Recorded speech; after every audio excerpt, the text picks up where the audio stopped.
মানুষ আপনার কথা নয়, আপনার অনুভূতি মনে রাখে। আপনি কি জানেন? মানুষ আপনার বলা প্রতিটি কথা মনে রাখে না, কিন্তু আপনি তাকে কেমন অনুভব করিয়েছিলেন সেটা মনে রাখে। ধরুন কেউ আপনাকে ৫ মিনিট সময় দিল, আপনার কথা মন দিয়ে শুনল, আপনার কথা গুরুত্ব দিল, আপনাকে সম্মান দিল। বছর পরেও সেই মানুষটাকে আপনি মনে রাখতে পারেন।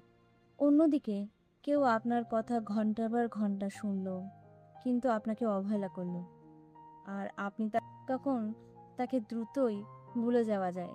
তাই শুধু মানুষের মনে জায়গা করতে চাইলে শুধু কথা বলবেন না, তাকে সম্মান দিন, তাকে ভালোবাসা দিন, তাকে গুরুত্ব দিন, তার কথা মন দিয়ে শুনুন এবং ভালো অনুভূতি দিন। মানুষ কি শুনছে সেটা ভুলে যেতে পারে, কিন্তু আপনি তাকে কেমন অনুভব করিয়েছিলেন সেই অনুভূতিটা সে কখনো ভুলতে পারে না। কারণ মানুষ শব্দ ভুলে যায়, কিন্তু আপনার তৈরি অনুভূতিটা সে কখনো ভোলে না।